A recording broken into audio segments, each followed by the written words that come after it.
So I'm going to get this out of the way. I do prefer the Mad Catz the most because I feel like the D-pad is just, you have so much freedom with it. There's so much motion. It's not stiff. You can just jump on it and use it right off the bat. Now, the only problem with the Mad Catz is the design. The design is horrible. Whoever's the designer who approved this is an absolute moron. So, you see, they're trying to cater the claw. There's actually people who play fighting games using 3 fingers as buttons, which is ridiculous. I do not understand that. So you have the D-pad here, and you have the stupid analog. I don't know why they added an analog on this controller. If they would have removed the analog, they could have made the controller a bit smaller, and the D-pad is pretty small. They could have used some of this space and made the D-pad a bit bigger, but they did not. The previous first model of this controller, the D-pad was bigger, but it was terrible. It just did not have a lot of motion, especially for charge characters. It was a terrible controller for charge characters. But with so much motion now, you can do anything you want in a fighting game, in my opinion. Whether it's King of Fighters, Street Fighter 5, whatever. It doesn't matter. This is a great controller. But like I said, a lot of people are going to be turned off because of the design. You have this in the way. You have, you know, it's just weird. Okay? Weird altogether. But I still like it. So let's get to the screen right here.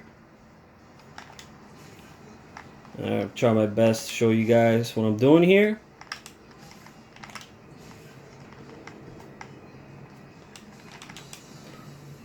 Special right there. Shoryuken on the other side. Like I said, man, this controller is great.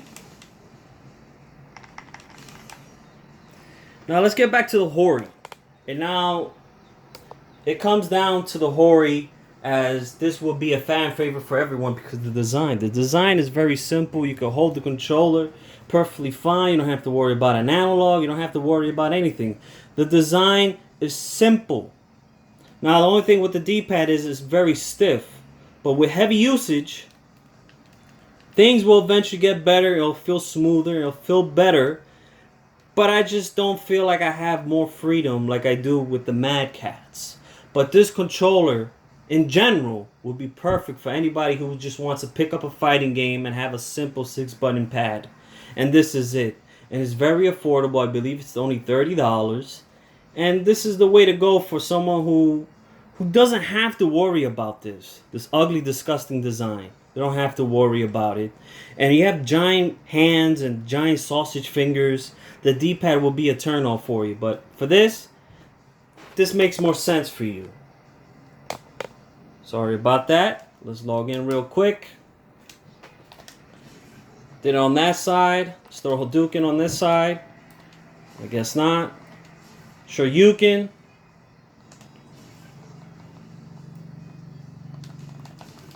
Trying to be fancy with some combos here. Alright, let's do...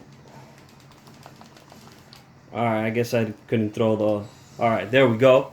So, I would highly recommend for someone who, just wants something simple, go with the Hori.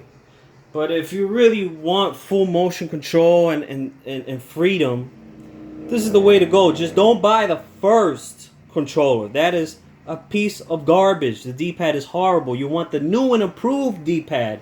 And we'll stake that on Amazon. As for other sites, I do not know. You will tell the difference. Make sure you grab the box. You see there's a design here. The previous D-pad did not have a design. It was just flat, big piece of black plastic. You don't want that garbage. You want the real deal. And you see you have the arrows. This is the new improved D-pad controller. And this is the one I prefer the most. But like I said, for someone who just wants something simple, the Hori is the way to go. The Fighting Commander Hori. Without there's another one. There's another Fighting Commander with a lock-on thing. I do not like that. I hate that thing. This controller is way better than the previous one, in my opinion.